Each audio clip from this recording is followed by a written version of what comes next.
Olá, olá, olá, boa noite. São 18 horas em ponto, 18 horas deste sábado, dia 7 de setembro, dia da pátria, 7 de setembro de 2024, com mais um Forças do Brasil aqui pela TV 247.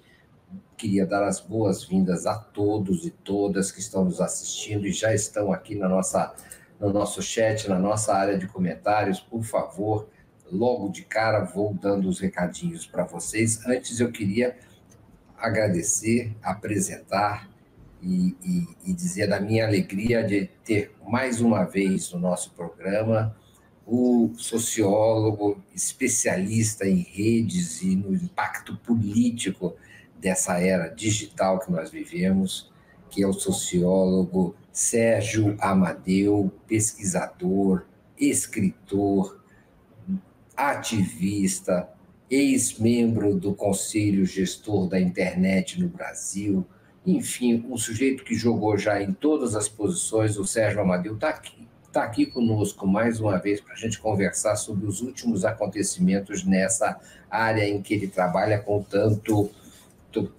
afinco e competência. Boa noite, Sérgio Amadeu. Muito obrigado pela sua presença. É uma honra que você tenha aceitado o meu convite. Legal. Boa noite aí, Mário Vitor. Boa noite a todas e todos que estão aqui com a gente. É um prazer estar aqui de novo, em um momento, como a gente tem vivido ultimamente, bastante turbulento, tenso, né? Exato. É isso aí. Exato. Vamos falar sobre coisas substantivas relacionadas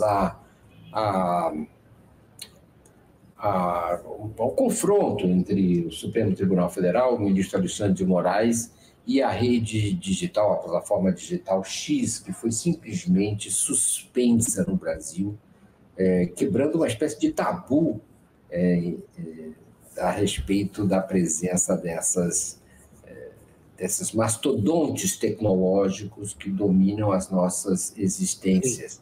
Então, é incrível, Sérgio Amadeu, que tenha acontecido isso. Antes da gente começar a conversar, eu queria pedir a todos vocês que deem um like na nossa transmissão no YouTube, vocês compartilhem a nossa transmissão com quem vocês acham que pode ter interesse nesse conteúdo, ou seja, todo mundo. Compartilhem generalizadamente, por favor, também. Se achar que é o caso, podem contribuir pela chave pix@brasil247.com.br. Podem se tornar sócios solidários da Brasil 247, que aqui pelo brasil247.com/apoio. Podem enviar super stickers, super chats e também devem enviar comentários, saudações, conversas, contribuições aqui na nossa área de comentários. A nossa comunidade, em geral, junta, sabe mais do que eu, certamente. E talvez possa ajudar até mesmo a um cara sabido como é o Sérgio Amadeu. Então, por favor, contribuam também com críticas, informações, observações, angústias, ansiedades e também com comentários aqui na nossa área de comentários, aqui nesse lugar chamado Publicar um Comentário. Vai ali e põe o seu comentário, a sua opinião, que ela é muito bem-vinda. Sérgio Amadeu, então, quer dizer, a situação chegou a um ponto que parece até, de certa maneira,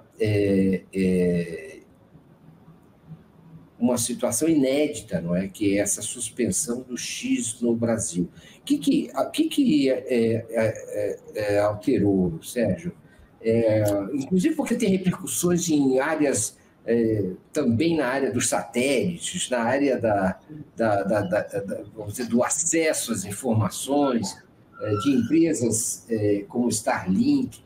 O que mudou? Mudou a atitude do judiciário brasileiro em relação a falsas informações, a campanhas de golpistas, antidemocráticas na internet, ou mudou a postura das plataformas, em especial da plataforma X? O que mudou? Bom, excelente questão, né? Eu acho que, de certa maneira, assim, o que o judiciário fez foi garantir a aplicação de uma decisão judicial, né? Então, eu queria lembrar, todos vão lembrar, alguns juízes já tinham suspendido, inclusive, redes tão relevantes como o WhatsApp, mas por pouco tempo, com decisões que nem foram implementadas, porque eram decisões frágeis, eram decisões, muitas vezes, que violavam o Marco Civil da internet. Essa decisão do STF, não. Ela é uma decisão completamente dentro do que é o Marco Civil da internet no Brasil, que é a lei que dá garantias, né, para o funcionamento da internet no Brasil. Ela dá segurança jurídica. Como Muita assim? gente... eu vou explicar. Muita gente fala assim, não, o Marco Civil é o culpado da onda da desinformação. É óbvio que não. A onda da desinformação, ela vem de uma postura da extrema-direita mundial e brasileira que transformou a desinformação numa estratégia política. Agora, o que o Marco Civil é? É uma lei de direitos e deveres para o uso da internet no Brasil. Ela foi aprovada em 2014, virou uma referência mundial, e ela diz o seguinte: primeiro, que tem a neutralidade da rede, ou seja, quem controla os cabos por onde passa a comunicação não pode bloquear essa comunicação por nenhum motivo, exceto quando há uma violação da lei e o judiciário manda, só por esse motivo. Do contrário, existe o princípio da não interferência nos pacotes de dados, nem por motivos comerciais, não pode diferenciar um pacote de dados de som, imagem e outro de e-mail, não pode, porque as Big Techs queriam fazer, no caso das telecoms, das empresas de telecomunicação, queriam fazer isso. Então o Marco Civil garantia, viu, Mário Vitor, garantia o quê? A neutralidade da rede, que é uma palavra que dá a impressão que a tecnologia é neutra, mas não é. Neutralidade no sentido de garante que não exista interferência na comunicação dentro dos cabos ou dos satélites e tal, exceto com o devido processo legal. Isso é em qualquer país do mundo, qualquer democracia. E ela tem um outro artigo que ela diz o seguinte: para você remover um conteúdo da internet, Mário, o juiz tem que circunstanciar o conteúdo que deve ser removido. Ele deve notificar o provedor de acesso que aquele conteúdo está em tal lugar, ele é um conteúdo que viola tal lei, tal artigo, e que aquilo, por uma decisão judicial, precisa ser removido. Então, ele não pode mandar remover tudo. Bom, o que acontece? O STF mandou para o X, que é o ex-Twitter, dentro do Marco Civil, com todo o respaldo, mandou o seguinte: olha, você tem que tirar esses conteúdos criminosos, desinformativos, e esses perfis criminosos, desinformativos. Por quê? Porque eles, além de serem investigados, eles notoriamente estão fazendo práticas criminosas. Bom, o que o Twitter fez? Ex-Twitter, desculpe. O que ele fez? Ele falou, não vou retirar. E aí, tem todo um procedimento no Marco Civil que garante, inclusive, a suspensão da mídia, no caso da rede Twitter. Está tudo garantido na lei. Em caso de recusa. Caso ele se recuse, porque aí, Mário Vitor, deixa eu só te falar, é óbvio, né? Se um juiz dá uma decisão assim, uma ordem judicial qualquer, que o Google tem que respeitar a lei brasileira, por exemplo, tem várias ordens judiciais contra essas Big Techs. Se uma ordem judicial contra o ex-Twitter não precisa ser cumprida, eu pergunto a todas que estão nos ouvindo, por que as outras precisam ser cumpridas? Uma democracia que tem um poder judiciário, ela tem, na verdade, uma tripartição de poderes, né? O executivo executa aquilo que o legislativo aprova, né? E o judiciário julga quem tem razão. O judiciário, ele tem decisões que precisam ser respeitadas. Não pode não respeitar decisões judiciais. Você não precisa concordar com elas. Você pode falar mal, você pode recorrer, você pode fazer uma campanha contra. Agora, a decisão tem que ser acatada. Do contrário, você quebra a Constituição brasileira. No que diz respeito... Não, qualquer Constituição democrática, você quebra. Quando você fala, não vou cumprir.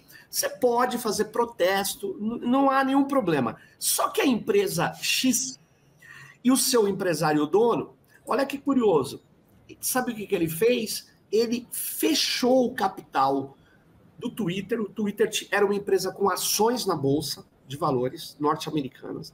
Ele comprou o Twitter e fechou o capital. O que isso fez? Ele transformou a empresa numa empresa pessoal, numa empresa familiar, numa empresa dele. E aí, se ele tivesse um conselho de administração e um conselho acionista, duvido que ele faria isso que ele está fazendo. Por quê? Porque ele não tem... Você pode ver que nenhuma outra Big Tech bate de frente, põe o seu CEO para bater boca com autoridades políticas de qualquer país que seja. Ela age de outra forma. Por quê? Porque o interesse dela é comercial. Bom, é claro que ela tem interesses políticos também, mas é principalmente comercial. Mas sabe o que acontece? O X, quando fecha o capital, as intenções do Elon Musk já eram claras. É usar o X como um ariete político da extrema-direita mundial. O X já estava mal das pernas, estava caindo o número de usuários, está caindo, e ele recebeu ele de uma maneira irresponsável, ele disse, não vou cumprir ordens judiciais do Brasil, esse ministro aí é um ditador, bababá, acusou membros, confundiu, é um ignorante, falou que o Lula tinha a ver, o Lula não manda no judiciário, enfim, falou um monte de coisas equivocadas e não tinha mais como recuar. Aí sabe o que aconteceu? Ninguém quer ser diretor do Twitter no Brasil para ser preso, pô. Por quê? Porque ele disse que não ia cumprir as ordens judiciais. Aí ele disse, vou fechar o Twitter no Brasil. Ótimo. Você vai fechar? Então você vai ter o bloqueio do Twitter ou ex-Twitter, desculpe, o X, por violar decisões judiciais. Isso é muito sério, porque não dá para aceitar isso. E ele achou que não ia fazer, que o Brasil é uma república de bananas. E aí ele teve o bloqueio. Aí que entra a Starlink, uma empresa onde o Elon Musk é um acionista majoritário, mas já é uma empresa que tem lá outros interesses. Aí a Starlink falou que não ia bloquear, porque a Starlink é um provedor de telecom, vamos falar, por satélite. Ela disse, não vou bloquear o X. Só que aí a mesma coisa. A Anatel se preparou, todo mundo, nós vamos retirar, né, a licença do Starlink e vai ser um problema. Aí o Starlink viu que é uma empresa que entrou no Brasil e teve uma grana do Bolsonaro, né? Veio aqui que pagou um monte de antena para garimpeiro devastar a Amazônia e um monte de cara caiu nessa.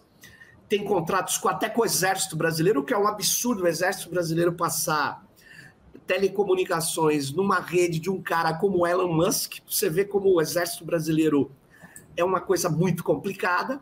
Aí, por outro lado, o Starlink recuou, Mário Vitor. Disse, não, eu vou bloquear o Twitter. É como a Vivo. A Vivo bloqueou os IPs do Twitter.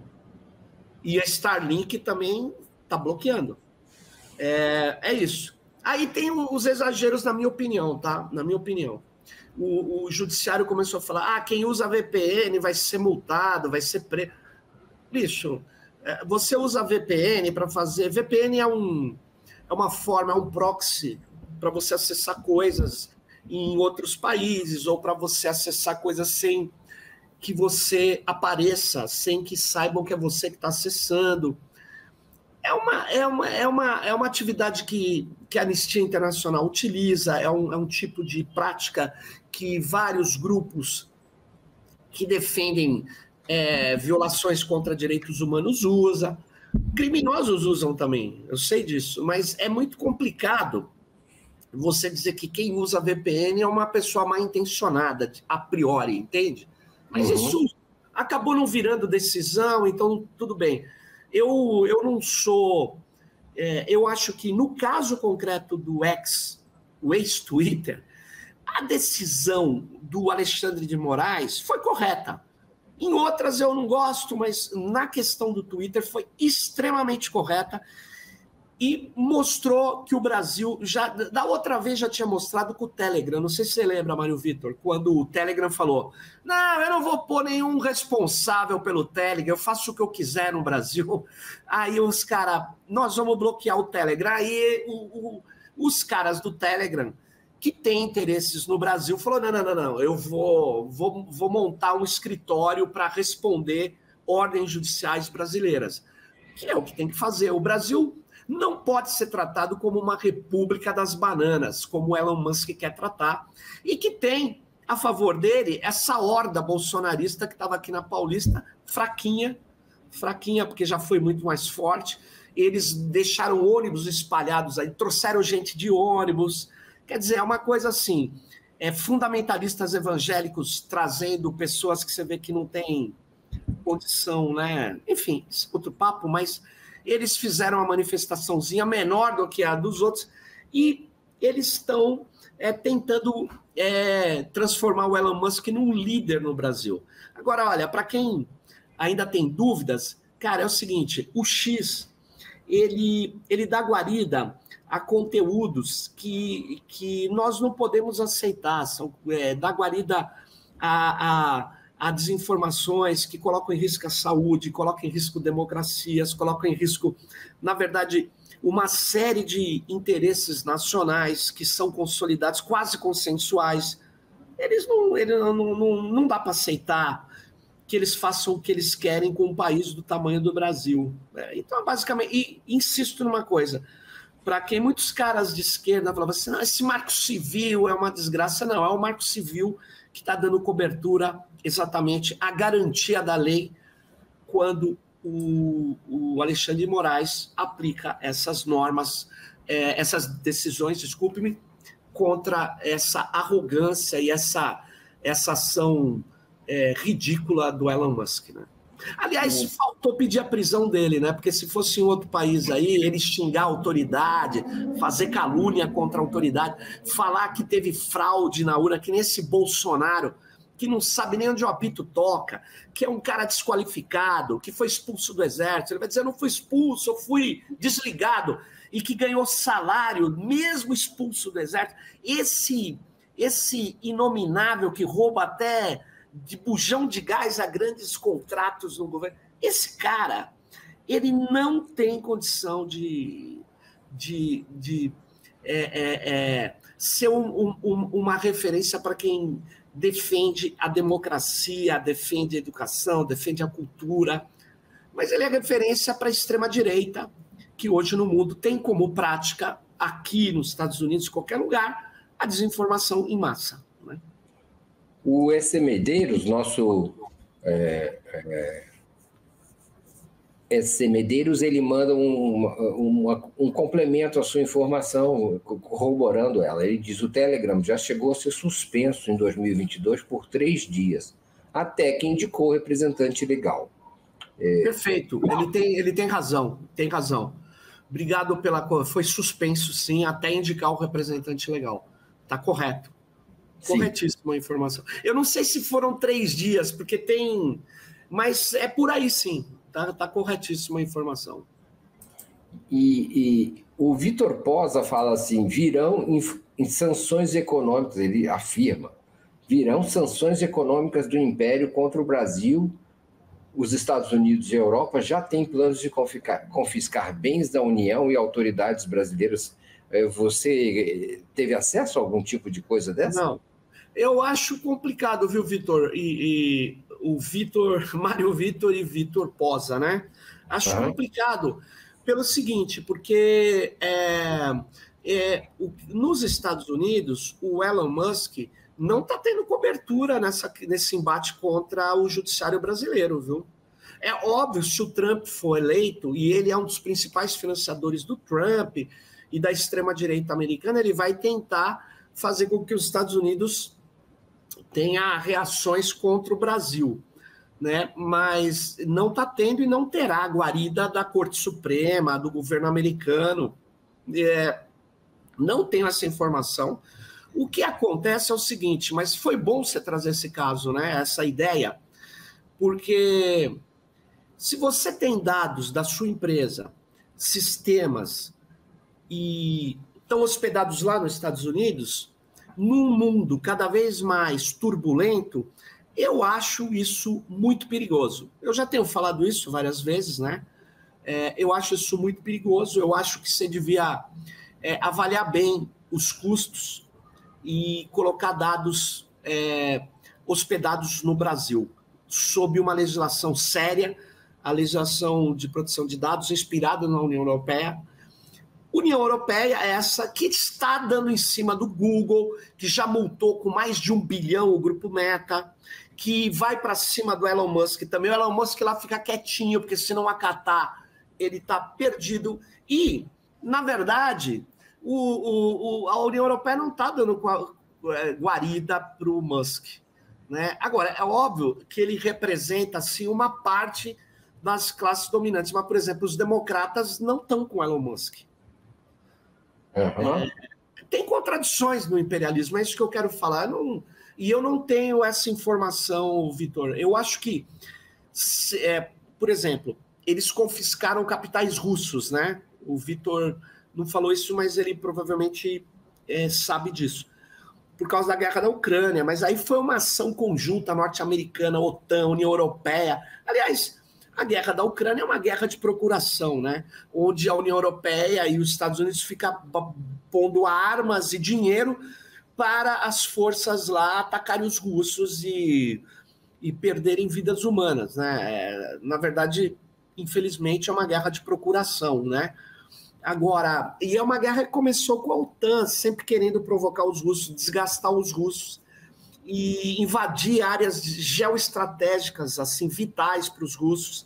E a guerra está ali. O Nixon, inclusive, eu queria lembrar, ele tem um texto muito interessante, ele muda de posição no final, né? Mas o próprio Nixon, vivo ainda, ele diz, olha, não dá para querer tomar a Ucrânia da área de proteção ou área vital, vamos falar assim, dos russos, porque nós já chegamos na Polônia, já chega, né? Porque agora é guerra, né? E ele sabia disso, e é o que eles queriam fazer, né? Eles queriam levar, o imperialismo tem interesses bastante evidentes.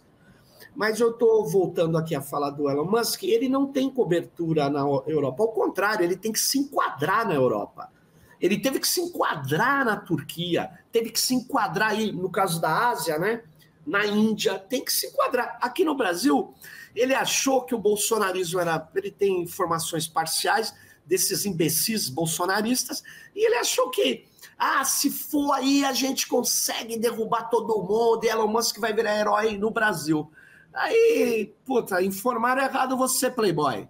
Você não é herói no Brasil, você é herói da extrema-direita, que não sabe nem o que você faz, que você é um playboy. Então, parabéns. Mas tá longe de ser um cara que, estamos pensando que ele defende a liberdade. Não defende a liberdade, não defende porque ele não bate de frente contra o governo da Arábia Saudita. Ele não bate de frente contra as ditaduras que os Estados Unidos apoia.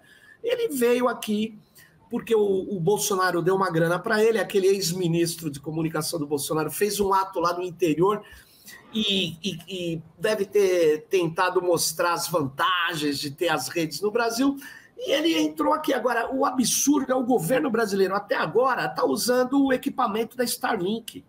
Tem que romper esses contratos, tem que sair fora dessas jogadas com esses caras, porque aí não é uma decisão judicial, é uma decisão política pública. Onde já se viu na Amazônia, Mário, que é uma área que a gente já devia estar colocando cabo aquático para conectar várias comunidades ribeirinhas, e o cabo aquático, para quem não sabe, tem dentro dele uma fibra ótica. É como o cabo submarino. O cabo submarino, ele é o que garante a conectividade da internet no mundo. Não é satélite, é cabo submarino. E os cabos submarinos, eles conseguem passar muito mais dados do que qualquer satélite. Ele é um cabo que lá dentro tem fibra óptica. Por que chama óptica? Porque dentro dela, os bits são transformados em sinais luminosos e viajam na velocidade da luz. Por isso que é óptica. Então, a fibra óptica, ela é muito mais adequada para conectar com seriedade, sem interferências das intempéries, na Amazônia. Tem o problema dos rios, que os rios lá têm um regime de águas muito complicado, muito complexo, mas a engenharia brasileira tem que se debruçar nisso, se conectar todo mundo. Agora não, o exército vai lá, faz a coisa, porque na verdade a gente já sabe o que é esse exército, né? No dia 7 de setembro, eu sou obrigado a falar que o exército brasileiro é paga-pau da Starlink. Inclusive, parece que tem até filhos de generais que trabalham para a Starlink.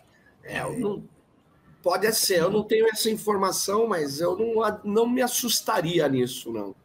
Não me assustaria que eles fizessem essas coisas, porque aqui é o seguinte, essa ideia do nacionalismo bolsonarista é aquele nacionalismo que bate continência para a bandeira dos Estados Unidos. Então, é um general que tá. Quem devia pagar o salário desses caras devia ser o Departamento de Estado americano, pô. Porque aqui não dá, né? Eu tenho uma visão muito, muito péssima, assim. Eu sou pessimista em relação a essas Forças Armadas. Precisava mudar o artigo da Constituição, passar uns 10 anos formando uma nova oficiais que de fato sejam nacionalistas, que sejam formados para ter. Enfrentar o único país que coloca de fato em risco a integridade territorial brasileira, que pode invadir o Brasil, que são os Estados Unidos da América do Norte, né? Se um exército brasileiro tem que se preparar contra o seu grande inimigo, e qualquer exército está preparado contra o grande inimigo, o brasileiro não, o grande inimigo dele é o Irã. Estou brincando, porque não tem nem cabimento, o Irã nem tem como atacar, não tem porta-avião, não tem não sei o quê. Na verdade, nós temos, por mais que você tenha um maluco na Argentina destruindo a Argentina, o Milei falando, a Argentina não é inimiga militar do Brasil. O Brasil e a América do Sul têm alguns contenciosos fronteiriços, mas não é nenhum quase com o Brasil, não existe isso. O Brasil não tem proposta militar de projeção militar, como tem em outros países, Estados Unidos, né, que é imperialista, tem que estar aí como cão de guarda roubando o mundo. Agora, o Brasil tem que se proteger.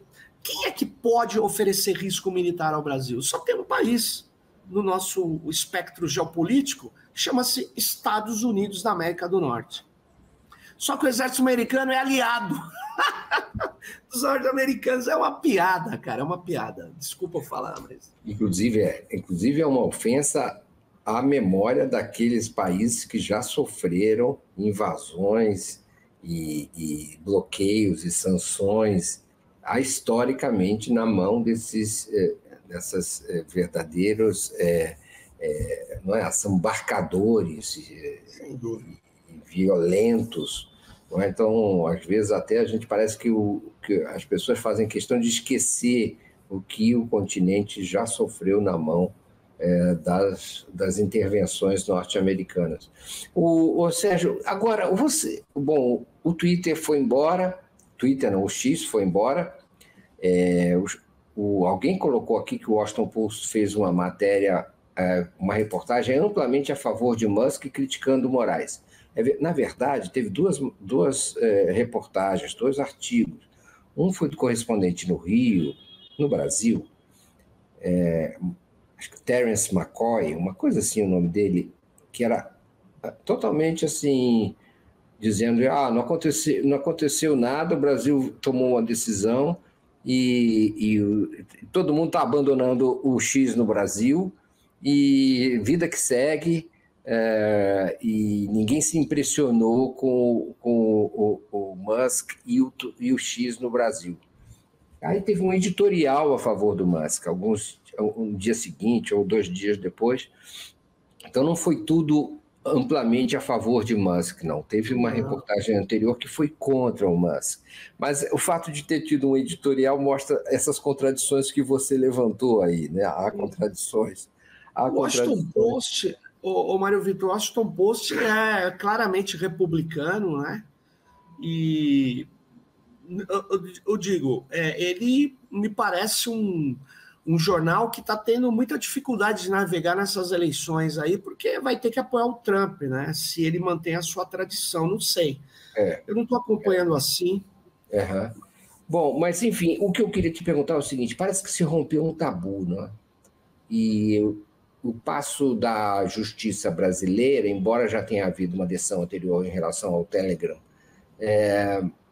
não havia sido tão explicitamente soberano, digamos assim, como agora. A própria justiça brasileira parece que deu um passo à frente. E que esse passo me parece ter sido muito bem sucedido, né, Sérgio? Porque sim, a aceitação foi serena. Teve alguma polêmica, mas a coisa passou e foi embora, foi à frente.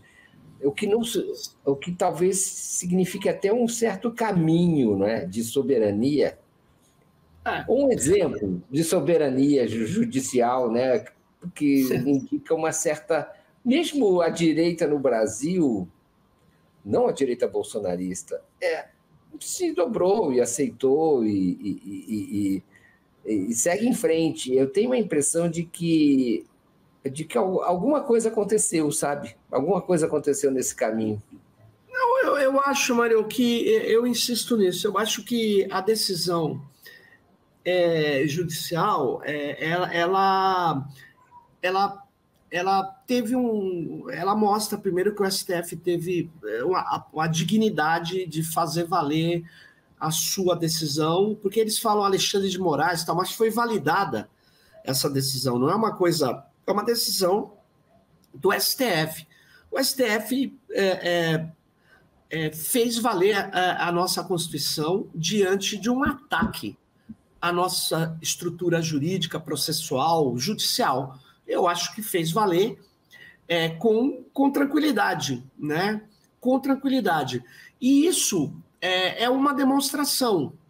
Talvez que você esteja falando é uma mudança, mas é uma demonstração assim.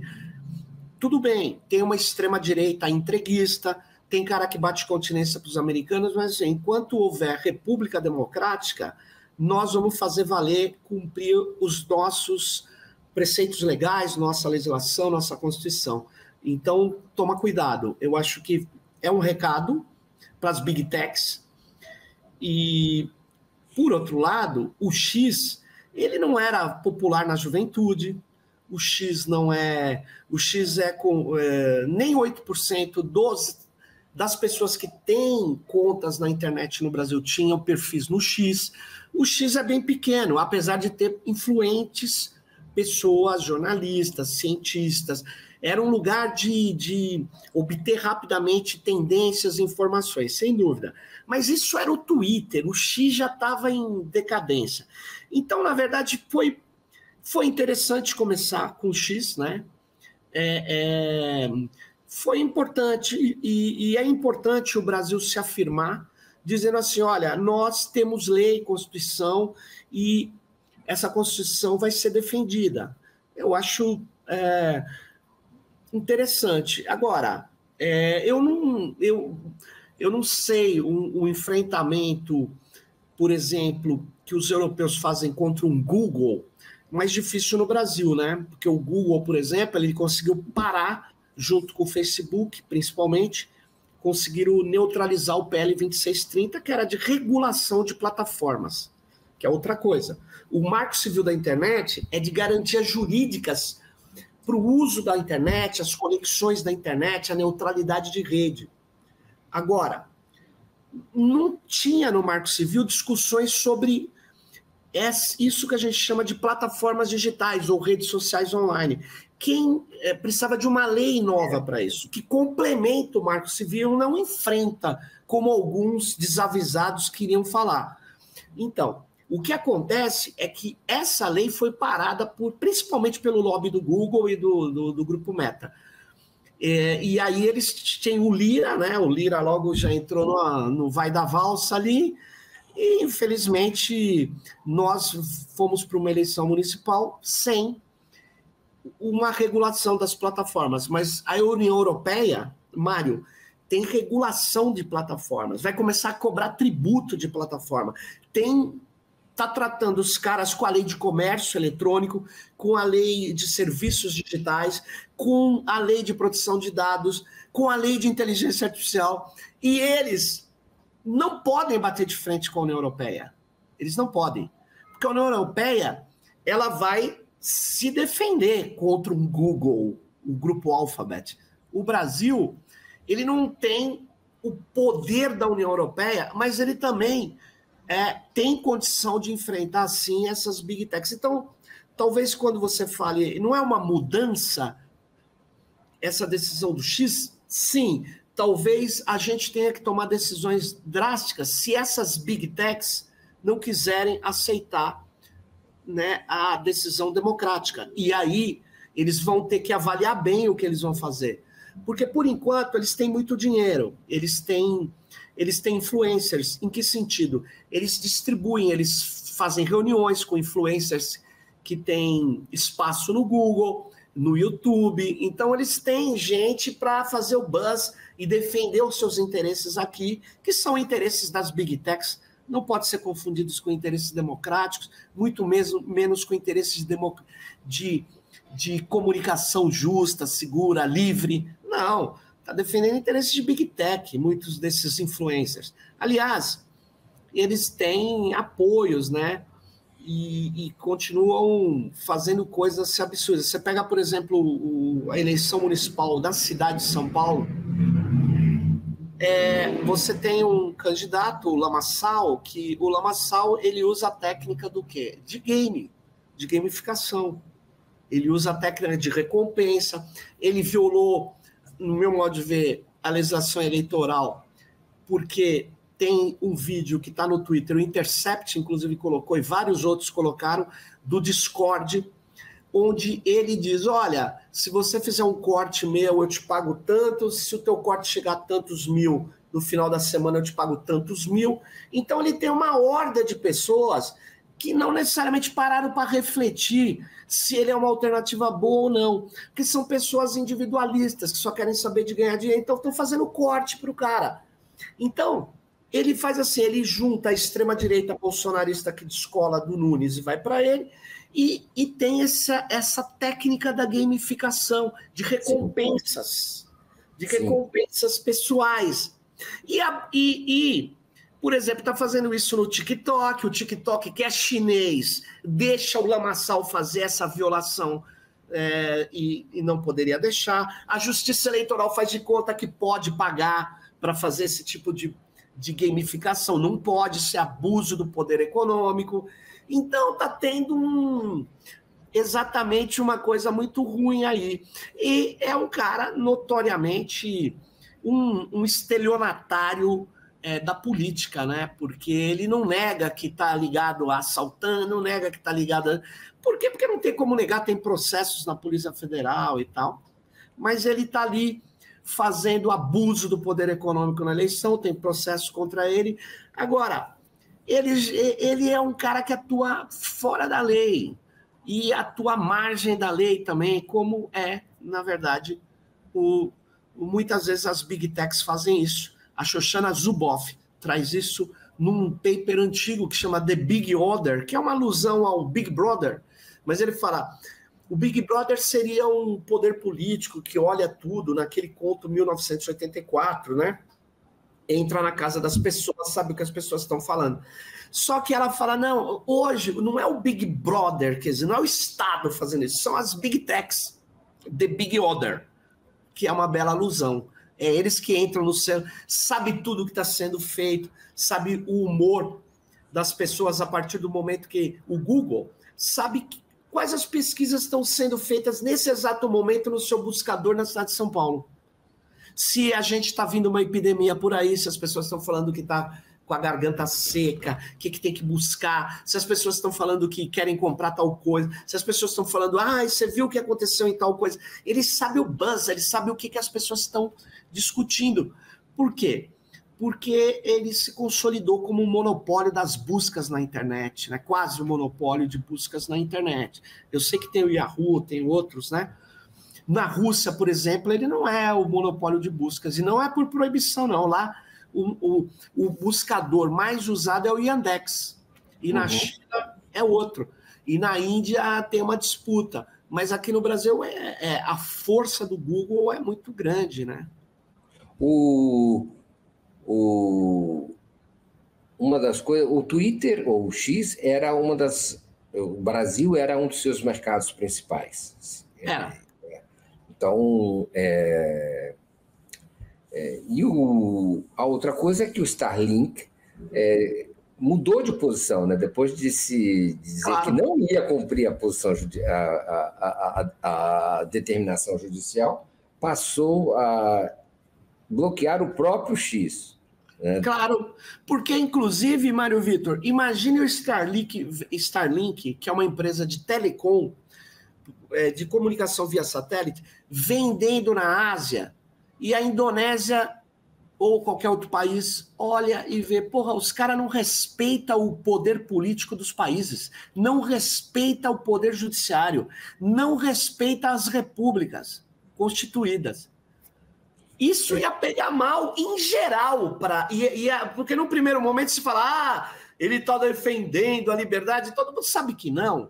O Elon Musk não defende liberdade, o Elon Musk defende negócio, o Elon Musk é da extrema-direita, a extrema-direita quer destruir a democracia. Então, que liberdade? Liberdade é violência, ele poder fazer o que ele quer. Liberdade democrática é outra coisa. Todo mundo tem a mesma liberdade. Isso é a liberdade democrática. A liberdade do Elon Musk é: eu sou bilionário, eu faço o que eu quero. E apoio um tosco como o Bolsonaro no Brasil, apoio mineradoras que envenenam rios na Amazônia, apoio madeireiros que devastam as matas, que queimam o Pantanal, que então agora vocês estão vendo a crise climática do bolsonarismo ligado a tudo que tem de ruim. Se você vê o ato da Paulista, eu estava até conversando aqui, se você vê o palanque dele, parece uma organização criminosa do Bolsonaro. Você tem tudo que tem de ruim no Brasil, tá lá reunido. Tá ok? Ele fala. Tá lá reunido.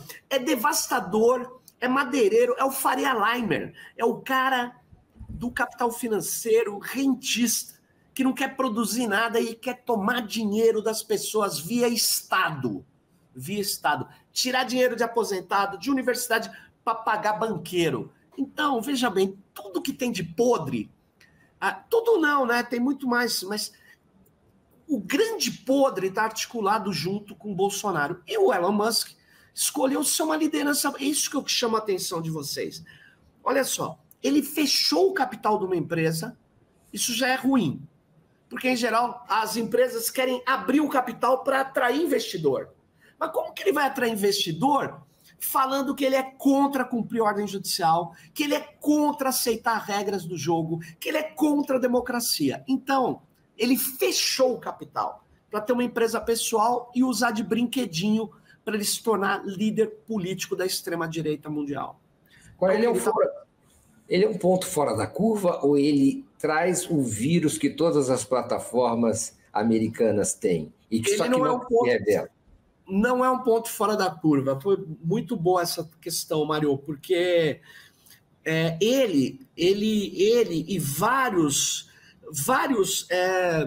vou dizer assim, empreendedores do Vale do Silício foram para a extrema-direita.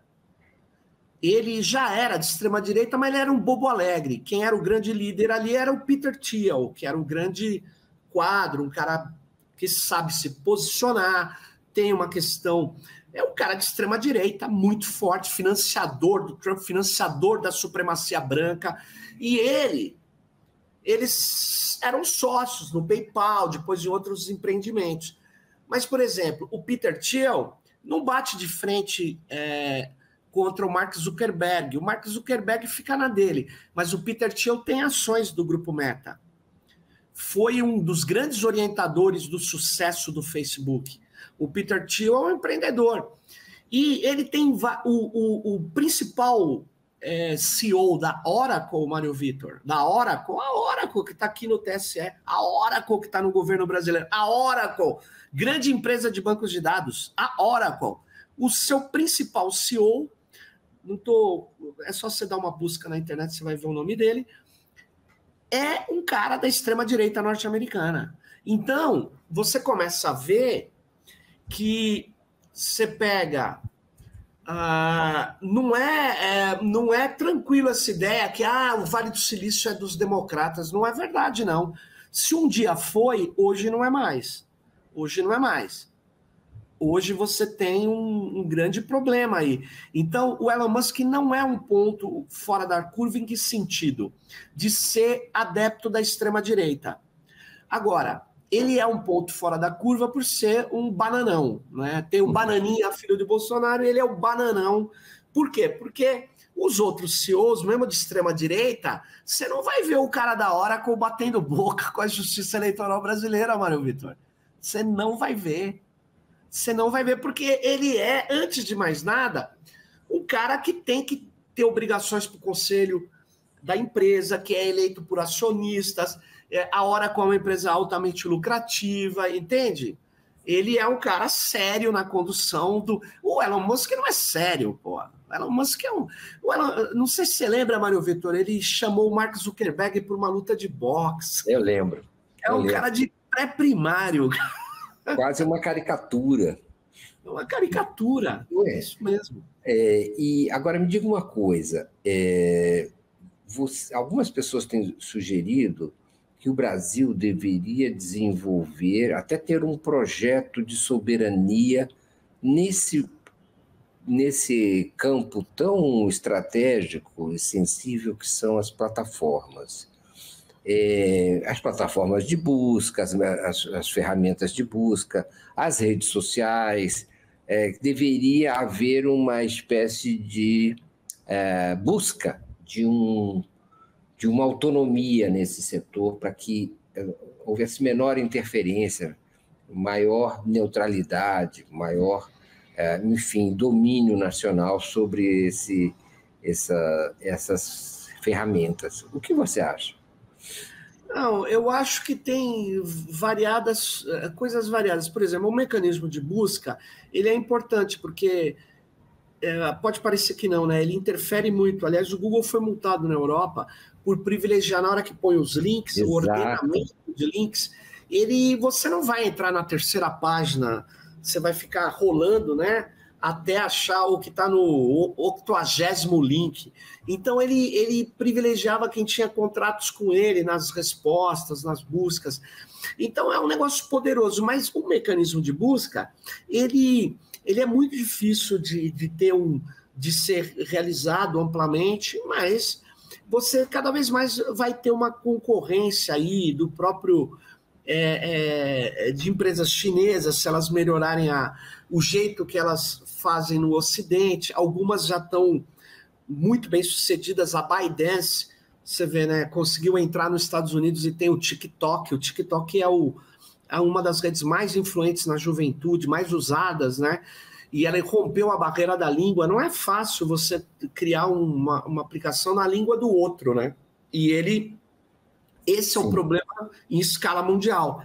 Agora, tem outros aplicativos, como o aplicativo de mensagem instantânea, que é muito famoso no Brasil. Não precisa ser mundial, porque não trata de... Você não fica se relacionando, em geral, com caras que estão fora. 90 e tantos % se relacionam com pessoas da sua família, da sua empresa, aqui no país. Então, esses aplicativos... a depender de o que você faça, de coisas que não dependem só de tecnologia, dependem de investimento, de propaganda, de marketing, de acordos. Isso pode dar certo. Você, por exemplo, uma coisa que sempre me chamou a atenção é fazer uma rede como o Facebook, uma rede social, só de política, não dá certo muito, ela fica muito pequena. Por isso que tem também esse problema. Em geral, quando o pessoal fala, vamos fazer uma coisa, faz uma coisa de política. E não dá, não vai dar certo, porque tem que ter... Na verdade, é como se fosse uma coisa que interesse a todos, que tenha tudo rolando lá dentro, cotidiano, entretenimento, cultura, arte, futebol, esporte, política, tudo, né? E aí é que tá, essas plataformas que se consolidaram, essas redes sociais online, elas se colocaram como um espaço público, na verdade, né? E elas atraíram tudo lá para dentro, então, e aí elas têm muita grana de publicidade, o que sustenta, eles entregam, dizem que entregam para as agências de publicidade propaganda segmentada, personalizada, muitas vezes, e isso gerou um efeito com que o Google é o maior destino de verbas publicitárias do mundo. E do Brasil também. No Brasil, do Brasil. Então, quando você vai criar uma alternativa, tem que ser uma coisa que não tem e que todo mundo vai querer aderir. Porque o TikTok era... Você pode falar, o TikTok tinha muitas coisas parecidas, mas ele entrou num vazio que o Instagram não estava entrando, que no Brasil, por algum motivo, o Snapchat não deu certo, ele era muito curtinho, e o ByteDance, quando entrou no Brasil, ele entrou com aquela coisa de mudar a tua cara, não sei se você lembra disso. Você tinha um aplicativo que fazia virar coelhinho, aí ele entrou na molecadinha, aí dali ele pegou um jeito e jogou isso no TikTok, aí o TikTok começou a ter mais de 1 minuto de fazer vídeo, aí ele começou a bombar, ele entrou no vazio, tanto é que o Instagram está tentando recuperar funções que estão no TikTok. Eu estou falando tudo isso, que pode parecer difícil, mas é difícil. Você ter uma rede hoje social no mundo desses, que só está num país, é muito limitador, exceto em mensagerias instantâneas e outras coisas. Por isso que em rede social, você tem que ter uma escala global, né? Então, essa é uma dificuldade do Brasil. Mas o Brasil podia fazer redes específicas, como de futebol, junto com os espanhóis, usando inteligência artificial que traduz som automaticamente. Vocês já devem ter visto uma propaganda, esqueci o nome do ator, é uma propaganda que ele diz, olha, ele começa falando inglês com legenda, aí depois a voz dele sai em português. Aquilo ali é um aprendizado de máquina, profundo, na verdade, que já é possível de ser feito. Entende? Então, você pode eliminar barreiras da língua usando tecnologias de deep learning, de grandes modelos de linguagem, e você pode fazer isso. E ao fazer isso, mas você começa a fazer outras alternativas aos big techs. Mas vem cá, quem que vai fazer isso? Precisa de muito dinheiro. Precisa de muito dinheiro, não é tão simples, né? E o muito dinheiro não é nem por causa de tecnologia, Mário Vitor, é por causa dos custos de propaganda, marca, para você atrair gente no mundo onde as big techs vão reagir contra você, né? Essa é a questão. O Glaucio Tavares informa que o nome do ator é Will Smith. Will Smith, exatamente ele. E ainda não está bem sofisticado, mas aquilo vai... os modelos de tradução, de som, ele vai ser melhorado, né? Vai ser cada vez mais está sendo aperfeiçoado, e eu espero que o Brasil consiga fazer os seus, não usando a massa da OpenAI ou tal, mas consiga ter criação de modelos aqui também, né? A gente tem uma população grande, a gente tem capacidade tecnológica, falta uma política aí, que tem que começar pelo Estado. Curiosamente, a gente está numa encalacrada no Brasil. Os empresários que têm dinheiro para fazer uma coisa que eu falei aqui, não vão fazer. Eles vão fazer o quê, Mário Vitor? Vão fazer coisas que sejam associadas ao grande capital, que vai levar melhor, porque o grande capital é, em geral, estrangeiro. Para enfrentar, criar infraestruturas soberanas, criar modelos grandes, vai ter que ter um Estado, né? Essa que é a questão. Como foi na época do petróleo, da siderurgia. É curioso isso. Anos depois, século XXI, continuamos com os dilemas tecnológicos do século XX. Em que sentido? A gente é dependente. E a elite aqui é associada ao grande capital. Então, a gente cria pouca coisa aqui com investimento privado. Então, é uma encalacrada. Mas, por exemplo, tem um projeto de transformar a EBS, sei lá como chama agora, a Empresa Brasileira de Comunicação, e ela vai entrar no mundo da internet. Ela vai entrar no mundo da internet, não tendo site, isso aí todo mundo tem. Mas ela vai entrar com uma plataforma. Podia entrar, mas aí tem que ter um mega investimento, tem que ter... Ela podia entrar, podia associar-se a outras empresas privadas de comunicação, podia. Mas, por exemplo, a Rede Globo vai fazer uma aposta dessa? Não vai. A Rede Globo não vai porque ela não vai atuar no risco, porque isso é um grande risco. Qualquer empreendimento de enfrentamento, de criar coisas novas, né? Não estou falando de inovação, hein? Estou falando invenção, né? É um grande risco. E a Globo não corre risco, né? A Globo não corre risco. Então, infelizmente, os capitalistas aqui do Brasil, da área de comunicação, que tem muita grana, não estão a fim de enfrentar nada, estão a fim de continuar mantendo sua posição de grande capitalista nacional, mas que, na verdade, não tem nada de ir para fora. A Globo, a bem da verdade, tentou fazer uma TV no mundo que estava mudando de paradigma comunicacional e chegou a ter TV na Itália, se quebrou, né? O próprio Murdoch não foi tão feliz, né? Você sabe disso, né, Mário Vitor? O Murdoch era um cara cheio de veículos de comunicação, mas ele perdeu o pé da virada tecnológica, né? E aí quem dominou a comunicação foi a rede. Ele não entendeu isso e, infelizmente, a gente tem várias ideias. A gente tem, como dizia o meu pai, Mário Vitor, ideia todo mundo tem. Eu quero ver fazer.